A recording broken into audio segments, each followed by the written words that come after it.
Beyond time, your adventure in space. Summary. Life is the action of moving into the unknown, and the unknown is our adventure, which is beyond time because it has no beginning and no end. Adventure is also choice, so let's talk about time and choice, and maybe then we will better see the adventure of our life. Time. You can see this is now, and so we also tend to think of past and future. But that is, in a way, escapism. To overly focus on what was or what will be diminishes perspective of the present, and, in a way, responsibility for the present.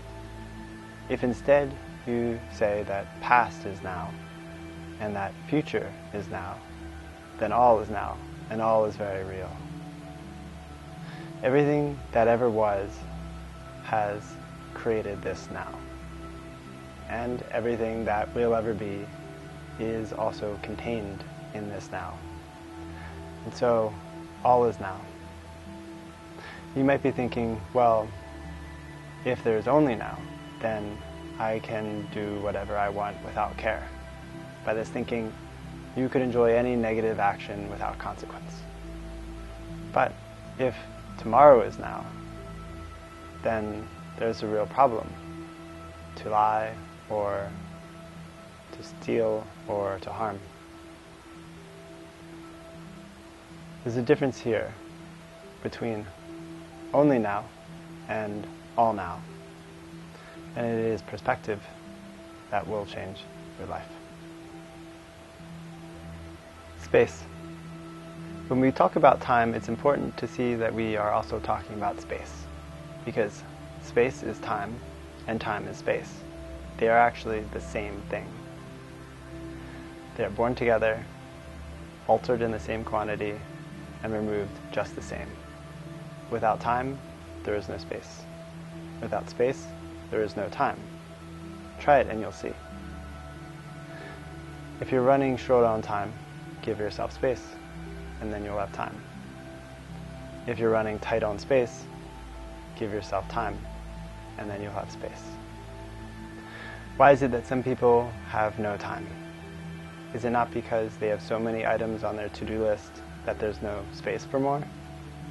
Remove items, create space. Create space, create time. Why is it that some people sit in traffic and feel so stressed out? Is it not because there's so little space between one vehicle and the next? Give yourself time. Create space. Create space. Feel less stressed out. Continuum. This time-space thing is necessary for our reality to exist, and both have a shared continuum.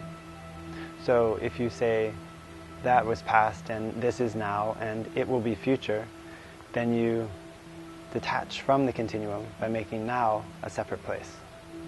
If you don't see the connection of time, then you may not see the legacy of events, the unlimited causes and effects, the karmas. By seeing the connection of times, you may not necessarily see the unknown, but you will better see the journey, the extension of your adventure through time. In the words of the Dhammapada, what we are today comes from our thoughts of yesterday, and our present thoughts build our life of tomorrow. So every word and every action to you and from you changes everything. Choice. What is choice? The selection of options. Options with uncertain outcomes presented to us based on all that has been. When going into the unknown, the path of adventure, choices are certain. What is not certain is if we will understand why we make those choices. So, in a way, time is the opportunity to understand the choices we will make, to seek answers, to understand the why of our what, to see ourself. This is the essence of meditation.